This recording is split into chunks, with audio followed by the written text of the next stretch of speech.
sonraki panelimizin sorusu da çok büyük. Aslında Müthiş. bu bir keynote konuşma. Evet. İki kişi arasında geçecek. Kapitalizm iyileştirici olabilir mi? Bence olabilir. Evet, bence de olabilir. Hatta bir önceki panelde de tam orada bıraktık. Onarıcı yaklaşımlar, panik olmayan onarıcı yaklaşımlar nasıl mümkün olabilir diye kaldığımız yerden aslında devam edeceğiz. Konuğumuz benim şahsen çok beğendiğim, adımlarını izlediğim, gördüğünüz gibi elimde kitapları da var ve bol bol da işaretli kitaplar. Belki birazdan gösteririm. Önce tanıtayım konuğumuzu. John Elkington.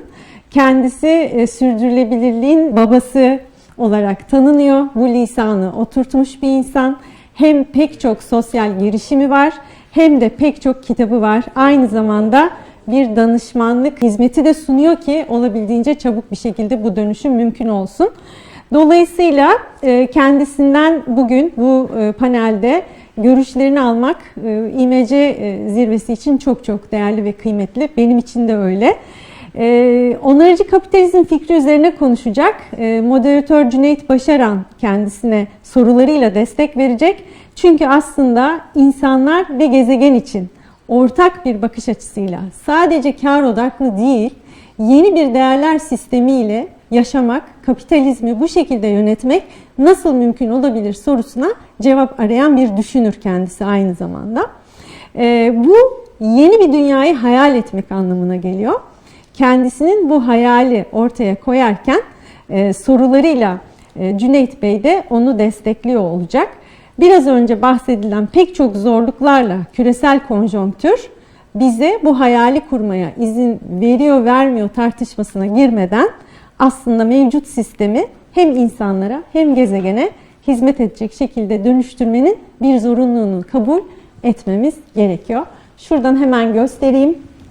John için de Dear John, they call you the godfather of sustainability. I guess it's for a reason. We follow your steps and your words with very, very close attention. Thanks for being here. Evet Itırcığım sen ne diyorsun? Evet, çok heyecanla ben de dinleyeceğim. Arada biz kitaptan paragrafları okuduk önden. Ben de tabii moderasyon için sevgili Cüneyt Başaran'ı davet etmek istiyorum. Buyurun Cüneyt Bey, sizdeyiz. Çok teşekkür ediyorum. Çok sağ olun. Gerçekten çok güzel ve keyifli bir açılış yaptınız.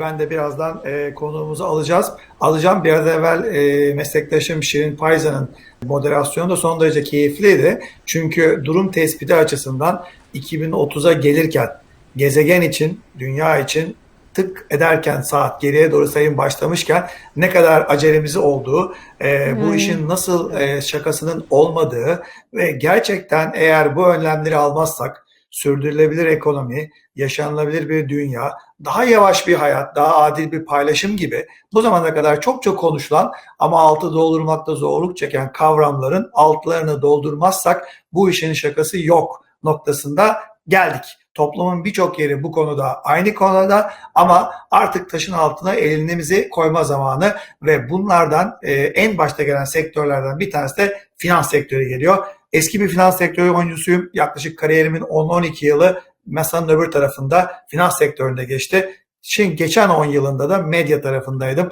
Dolayısıyla şimdi elimden geldiğince her iki taraftaki tecrübeleri birleştirerek biraz önce çok güzel bir şekilde tarif edilen, açıklanan konuğumuz John Elkington'la sohbetimize başlayalım. John Elkington, can I get you on a stage, please? See you again, and over to you. Thank you, John. Thank you so much. As my colleagues mentioned, that we are so lucky to have you today, and this is a great summit going on so far. In the Image Summit, so far the previous colleagues and the speakers made it very clearly that why we have to, not need to, why we have to make a change, because the clock is ticking and the time is going very fast and something has to be done. And they briefly mentioned that what can be done in different areas, in NGOs, in business, in other ways. But now we have you, so I'm going to leave you the stage because you are going to make your presentation so that we will understand in briefly where we are and what the finance and especially capitalism has to do in order to stop this, fast-going process. The stage is on you. Sorry. Jeanette, thank you. Just before you go, I was very struck by the UNDP speaker in the last session saying we've got to move from uncertainty to curiosity. And I think that implies moving from fear to innovation and actually having fun. And I hope some of that will come through in my presentation. So I'm just going to try and share these slides and see you in a moment. Very delighted to be part of this extraordinary summit. I wish I was there in person. I love Istanbul. I love Turkey. But my theme, as you have already indicated, Jeanette, is about the future of capitalism. And the question is, can capitalism and the financial markets that support capitalism become regenerative over time? So just a few points before I start. First is, capitalism is under challenge now in a way that it hasn't been for a very long time and is seen to be unsustainable in many different dimensions. Change is happening, but at the moment it's happening way too slowly. This year, 2021, and I think the timing of your summit is very good in this respect, is a critical year. There are a series of very major events. There's the G7 summit, there's the G20 summit, and there's COP26, the climate summit, at the end of the year. The role of the US will be really very important indeed, but the rest of us have a lot of work to do as well. And I think what's happening in the US at the moment is immensely hopeful. I was born an optimist, but I think this sense, despite the age of President Biden, the sense of a new generation coming through now is immensely exciting. But the challenges that we face are just indicated by this diagram that was part of a World Resources Institute, WRI, report earlier this year. And it just indicates, particularly on the technology side, but also in relation, for example, to biodiversity and reforestation, just the scale of what we've now got to do. And as WRI say, we've got to accelerate the acceleration that's already happening. So just a quick couple of notes about my background. The Breakthrough Challenge, which was an earlier book, was on display a moment ago. My latest book that came out last year is called Green Swans. The subtitle is The Coming Boom in Regenerative Capitalism. And to support that book, we are setting up an observatory to scan the world for solutions that are in that Green Swan category. And I'll explain what that means in just a moment. But when the book came out, I think some people may have thought that I had gone slightly crazy, that the idea that capitalism could ever be regenerative seemed very unlikely. And yet in September of last year, many of you may remember that Walmart, which is the world's largest retailer, announced that they were going to become regenerative. This was Doug McMillon, their CEO, shown here. And they have a very big conference of supplier companies coming up very shortly. And it's CEO only. So we see very major companies suddenly running around trying to understand what regeneration might mean for them. And I said capitalism is under challenge. It is. This was the front page of the Financial Times a couple of years back. And the sense is capitalism really, in the format that has operated for about 50 years now, thanks to the work of Milton Friedman, is not fit for purpose in what comes next. The question then is, what do we do about it? And we started to talk about 18 months ago, 2 years ago, about the 2020s as the exponential decade. Now, this was before COVID-19, the pandemic, hit, but now it has hit, and suddenly it's accelerated so many different things. And for the first time ever, one of these sort of disasters, there've been wars, there've been recessions in the past, the sustainability agenda has gone backwards. This time, COVID-19 seems, if anything, to be accelerating that shift. And this is the context within which we see capitalism. You have long wave cycles of booms and busts, and this goes back to the 1800s, this diagram.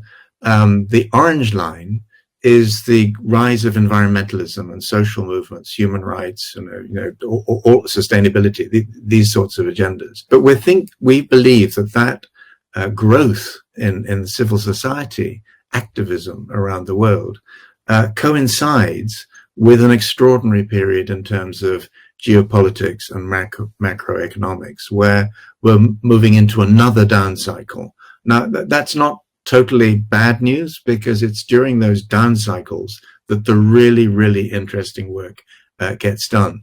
And there's a very real hope that out of this will come the next up wave built around very different technologies and business models. And one of the things that we've been doing, on the left, you have the wave structures that we've seen. This is mainly in the OECD world, but there are ripple effects into other parts of the world. On the right, you have a recent short report that we published with the United Nations Environment Programme Finance Initiative and Climate Kick. And it looks at the role of financial markets in driving initially the net zero economy, beyond that a regenerative form of capitalism. And in that report and in the associated work, the sorts of arguments and the sorts of questions that we're raising are: what sort of economic systemic transformation is now needed to meet the net zero requirements that countries around the world are now committing to? How can financial institutions themselves align their investment portfolios with those shifts? And how can they also help drive the shift towards a net zero economy? And one of the examples that we give in the report is Generation Investment Management. So they've been around for quite some time, very successful indeed, set up by Al Gore and David Blunt. And what they're starting increasingly to do is to talk about investments in companies or in businesses or sectors that are system positive, that actually are driving towards the sort of new system that we need. And this is just one of their diagrams. This happens to be around the agriculture and food area. So when I'm asked what I mean by a green swan, I mean, one of the examples I've given for a while now is the EU Green Deal. So that's 1.82 trillion euros, now matched by the US Green New Deal, whether or not they use that term, which is $1.9 trillion. So these are extremely large sums of money. And increasingly, they're committed to not just sustainability and climate action and decarbonization, but also to different forms of inclusion. How do you bring people who are going to be disrupted by what's coming into the equation and support them? Now, one of the groups that we work most with is young people, and particularly students around the world. We're working with universities and business schools in Tokyo, in San Francisco, in New York, in London, and in other places. And just yesterday, I was working with a group of MBA and master's students from Imperial College in London. And they put a report together for us on where they think capitalism is going to head in future and why they think that's going to happen. And if you look at the top right-hand corner of this diagram that they produced, what they're saying is technology is critical. There will be a series that already are of economic crises that will drive seismic shifts in our economies. But right at the top, they put generational change. And I started with that, with Amanda Gorman, the poet, talking at the US inauguration. I think this new generation is going to be very different. But the last thing I want to see is older people, including myself, saying, we tried, we were environmentalists, now over to the younger people to solve these problems that we've helped to cause. I think that would be a disaster. I think what we need for capitalism to become regenerative is for people to recognize politically, economically, that this is a pan-generational challenge that we now face, and we've all got to work together to make it a reality. So thank you very much for your attention. Jeanette, I'll hand back to you at that point, if I may. Yeah, thank you, John. That was a very resourceful and very content-wise rich presentation. I'm going to ask you a couple questions, so maybe we can dig it more detailedly how we came to this point. Because if I'm not wrong, you are 25 years ago, you are the first person recalled triple bottom line, which later on turns out to be today's ESG actual principles. So, I mean, you are the person first underline why we need these triple bottom lines. However, in the 25 years later, you and me now came onto the same video conference and still talking about that something has to be done. So my quick question, why the triple bottom line failed from your perspective? Yeah, I don't think it failed. I think it was extremely useful for a period of time, and it started in 1994. A lot has changed since then. For example, I worked with the Dow Jones Sustainability Indexes for 9 years to get them off the ground, Global Reporting Initiative to get sort of sustainability reporting off the ground. I've worked with the B Corporation movement, and I know Jay is one of your speakers, and all the B corporations in the world are chartered around the triple bottom line. So it's not going to go away. But what I was saying was, be very careful how you use it, because if you simply use it to steer or guide trade-offs, we'll do the economic bit, we'll do the social bit, sad about the environmental bit or whatever. This has to be integrated. And I think the effect of the product recall through the Harvard Business Review was quite useful. I mean, I think people actually said, don't take our triple bottom line away, but tell us how we use it in a more constructive way. And I think the answer to that is, as long as it was used in a responsibility framing, that was fine. That was useful work at the time. But we now are moving into a period where resilience is the real problem, that our economies, our societies, our natural environment are proving to be not as resilient as we thought they would be. And the only way to rebuild resilience is to regenerate the systems on which our well-being depends. That's the simple message we're putting out. We'll see how it works. Maybe I can also make your comment more stronger by giving this example. I'm based in London as well, as you are, and I'm hearing every day more and more funds who are going to invest in big projects or in other funds. They are not just looking for a better EBITDA numbers, bigger, EBITDA profit margin or profit margins, but they are also asking the companies or the funds they will invest their ESG scores, ratings, and says that I am committed to invest in a not just in a good profitable companies, but have a better and reliable ESG scores as well. This is maybe what you are meaning, because finance or capitalism start putting a prerequisition of sustainability just next to the profitability, I assume. Well, I think that's exactly right, Janet, but I think we have to be very careful. And I think ESG, as it's currently considered by financial people, is a stepping stone at best.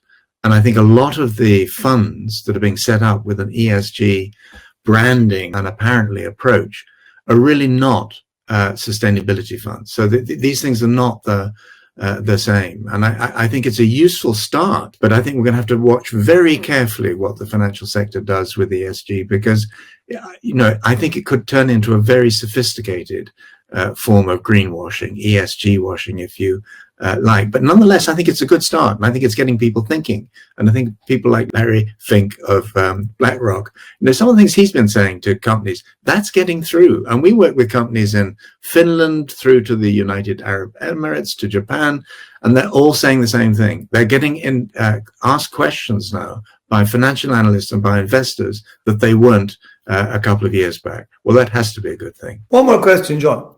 You just, on your presentation, you mentioned that one of the most, maybe the most positive and where also when it's one of the very promising development is EU's funds, which is allocated for this specific, project. We every day hearing more and more country. They are, committed, says that they are going to fill their zero carbon emission by 2030, 2035, etc., etc. But when we look at the bigger map, we see that these news mostly coming from the west side. For instance, China, kept silent so far, or they are putting their deadlines quite, later time, or we are hearing that some emerging market countries, who turns out to be the biggest polluter, still kept their mouths silent at the moment. Do you think that at some point they have to get this pressure on, or it is going to be, we need to wait a little bit more for them? I think China has actually made a statement which is, for them, really demanding. I mean, they've committed to net zero by 2060. Well, clearly that's not 2050, which others are going for. It's not. India's now talking about 2047 because that coincides with their centennial celebrations. Some countries have gone much sooner than that. But for China, that's major. That's a really significant commitment. I think there are dark spots. I think there are many parts of the world where people are not even aware of this agenda properly yet. I mean, they're seeing evidence of climate change, but they think it's somebody else's problem to sort that out. They've got development to get on with. And, I mentioned the United Emirates, where we're working with the first Abu Dhabi bank. And there, people, they're dependent on oil. They cannot afford at the moment to see a future without fossil fuels. But what we're seeing, ExxonMobil's lost 40% of its value in something like 18 months. The markets are starting to decide that fossil fuels are too dangerous to be used to power capitalist economy. So I think whether people like it or not, this trend is happening. It's going to accelerate. The science is only going in one direction, to show that we're screwing up globally. So I think capitalism could go down. It actually could go down in flames, literally, here. But I think the one good thing to say about capitalism is it learns from its mistakes, which communism often didn't. And so now there's this opportunity for us all to learn from these huge mistakes. It wasn't just Milton Friedman, but he accelerated that trend that we've made collectively, and turn this ship of ours around. It's doable, but only if we all increasingly get on board. And I'm thrilled that this summit is happening and covering, among other issues, these sorts of challenges and opportunities. Yeah, I hear you. Basically, you are saying that whoever broke this system has to come and fix it. Therefore, this is the capitalism responsibility. However, I just read one of your interviews, and you quote to quote said this one: capitalism is like the core of nuclear systems. It generates huge amount of energy, but it is deadly dangerous unless you surrounded it with lead and water cooling systems. Yeah. We have removed many of these safeguards, so it is no surprise when everything goes wild. What do you mean here? Well, funnily enough, I agree with myself. What I mean is that capitalism goes through periods of being taken off the leash, being liberated by people who, like Ronald Reagan in the United States and the Bushes and so on, who basically considered regulation a bad thing and government a bad thing.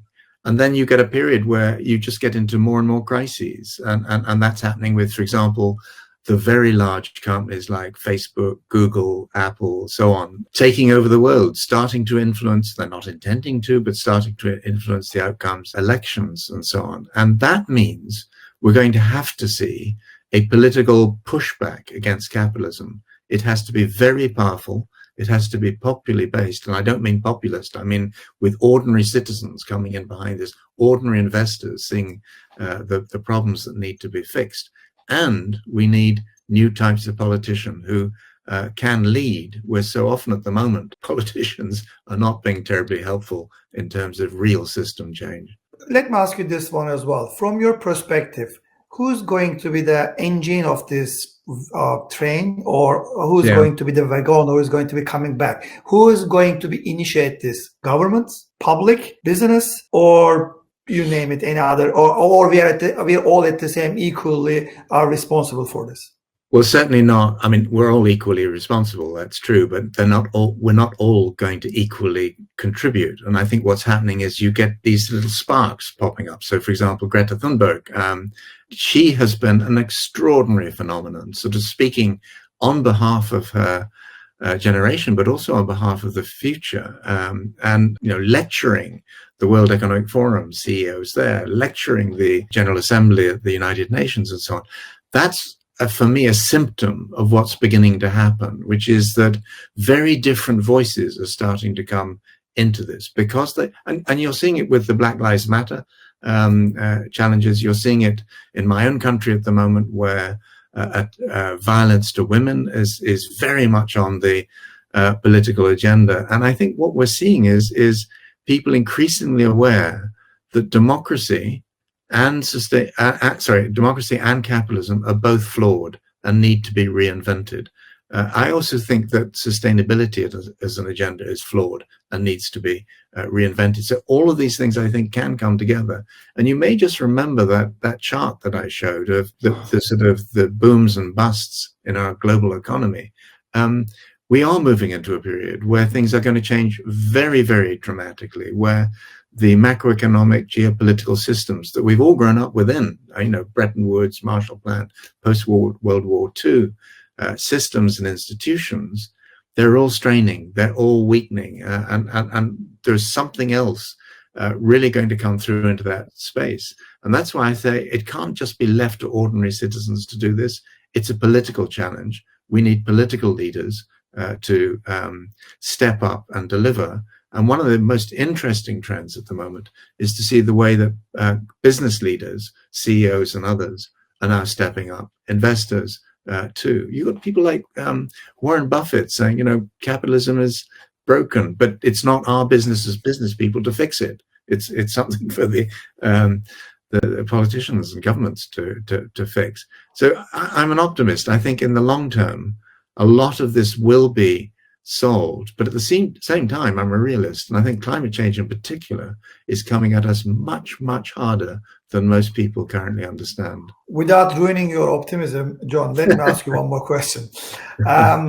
People are mostly in developing countries, third world countries.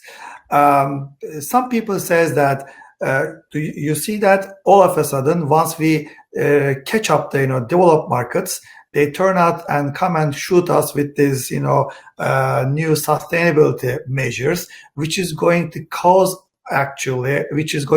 us not to produce here and send them, because in order to ensure these zero carbon emission levels or sustainability levels, the production has to shift from developing countries to the developed ones. Wherever the consumption is, production should be there. This is a kind of simple formula, actually. Mostly it comes from this, whatever is committed or whatever is directed from the zero carbon emission targets. So some people are a little bit skeptical about the timing of this new philosophy. Well, it's interesting because I've been around in this sort of debate for long enough to remember people like Indira Gandhi in India claiming in the 70s that then the environmental agenda was just simply a Western plot to keep the Indias and the Chinas and so on of this world back in the Stone Age. I mean, I'm dramatizing for effect, but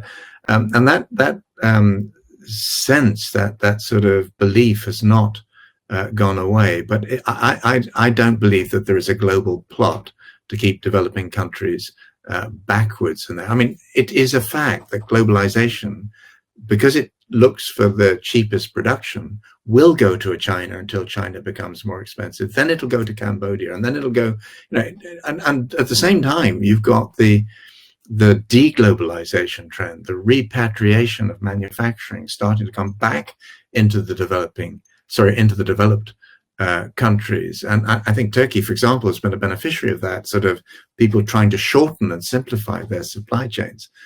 Is that a conscious capitalist or whatever Western plot to undermine the developing countries? No, I don't think so. But it's a characteristic of modern globalized capitalism. And again, unless we regulate it, unless we control it, like that nuclear core of the fission reactor, we've only got ourselves to blame when things go wrong. And I do think it can be properly managed. I do think it can be properly regulated.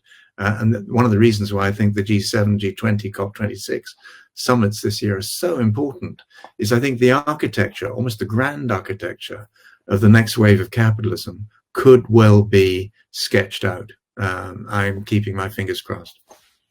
Same here. So let's come to the COVID. I mean, last year was, I guess, another breaking point, tipping point for many things, because in the world economy, we have never seen something like this since the Second World War.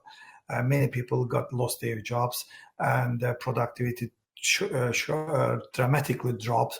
And it turns out to be that even just in US, 10 million people lost their job. In UK, around 750,000 people lost their job, so on and so forth. And we are planning that, or we are expecting that this is going to continue for some time. Although we are starting, controlling the pandemic itself, the economic impacts will keep affecting us. But the question is, what kind of recovery in the global system, in the capital system, do you expect? And also, you mentioned one of your interviews that you were a little bit concerned about that after the COVID period, the political and military tension might rise up in the worldwide. What do you mean by this? Well, two things. Firstly, yes, this is very unusual. We're actually very lucky because among the spectrum of pandemics, this one is a relatively mild one. And people like Bill Gates and so on have been warning for, years and years and years that this was coming. And our governments have chosen to ignore those sorts of warnings. So this isn't the last pandemic that we will suffer, and it's not necessarily the worst either. But at least it's been a warning. And I think people are beginning to realize that behind COVID-19, not only are there other potential pandemics, but there is a climate emergency, which will also have systemic impacts, which will be much, much greater than this pandemic. And behind that, there is the loss of species around the world, the biodiversity epidemic, which is also on the agenda this year. So I think it's healthy and it's welcome that the COVID-19 shock to our politics and shock to our systems, political and otherwise, has made people think a bit longer term about some of these systemic crises that we now face. And the interesting thing is they're all linked together. And the problem is that our global governance systems, much as I admire UNDP and OECD and all of these other organizations, they're not properly joined up as they would need to be at WHO in order to predict some of these challenges and respond in a coherent way. And despite what I said about the Green Deal in the European Union, the EU, and I include my own country, the UK, in this criticism, is a shambles. It's a mess at the moment. It's not responding in an effective way to a major crisis. And if we can't even do that with something that threatens the health of citizens in such a way, God help us when it comes to climate change. And that's why I think we're going to see in the next 10 to 15 years a profound shakeout of the political classes in countries around the world and among CEOs around the world, because they are not fit for purpose. And what I mean by the possibility of a second world war is every time the global economy has had one of these down waves, they don't happen overnight. They take at least 12 to 15 years to begin to work their way through. Every time you've had a major international conflict, I'm not predicting that, but there's a pattern there, which I think we would be very wise to pay attention to. And if you look at the way in which countries like the United States and China at the moment are just sort of really showing their muscles and so on, that is very, very alarming in terms of these deeper set patterns. So that's all I meant there. Be careful. I see. So John, last question. Let's imagine that the first is over in the pandemic, and we are going through the new phase. But we learned many things during the pandemic. In the West, many countries start to cut their dependency on the supply chain. They are trying to bring their production near to them. In the East, in countries or in the developing countries, mostly get used to adjust to the new life, to the financing side, to the making a business side. So from your perspective, under the sustainable management or sustainable movements, what should expect in post-COVID period, which is directly affecting our life personally and business-wise? Well, I think I started off by saying I like this sort of the UNDP phrase, which was, we've got to move from uncertainty through curiosity to that better future. And I think the immediate impact of COVID-19 right the way around the world will be increased uncertainty in all sorts of dimensions. I think that's almost guaranteed. So it'll feed populism. It'll feed some of these, at least to my mind, adverse trends in different parts of the world. And you look at Brazil, or you look at different countries in the world where there has been very successful populism. The responses to the epidemic have been pretty poor. So we'll see what the political consequences of that. But I think the biggest driver of all is this shift of the technology base of our economies and our societies. And that's now, in this latest wave, driven obviously by digitalization. And it includes everything from, drones and autonomous vehicles and the internet of everything, and the internet of buildings, the internet of cities, the internet of animals, even artificial intelligence, synthetic biology. And what's interesting about the COVID-19 pandemic, it's given a massive boost to all of those. Money is just sluicing into those businesses now. Tesla, for God's sake, is worth as much, according to the financial markets, as the 5 biggest automotive companies. That is a symptom of a much deeper shift in technologies that's now starting to happen. But we're also starting to wake up to the fact that many of these technologies, you think about AI and IT and all of these sorts of things, and the surveillance economy, so facial recognition technologies and so on, and how they're starting to be deployed in places like China and Hong Kong and so on. We are not going to be short of political and social and environmental challenges in what comes next. But I actually think as a species, we tend to step up when challenged. I think we tend to do very often some of our best work, our most innovative work, when we're right in the thick of a series of challenges. Well, here we are. It's now up to us. John, thank you so much. That was a pleasure to have you. Really, all your sincere answers and your very rich and very future-wise, very impressive opinions, and your optimistic view impressed me too much. And I'm on your side, and hopefully after the pandemic, and we have to, as a community, as a public side, and also business wise, we will manage to be on the same page to fight with all these obstacles, so that the next generations will have a better life. And I'll leave you the last time to the word to you as well. Well, just to say, Junaid, thank you immensely for this. I wish, again, I was physically present with the summit. I look forward to the possibility of that happening in the future. And if you're in London, which you are, the door is open when the pandemic finally disappears. So look forward to continuing conversation. And thank you for the opportunity. Thank you, John.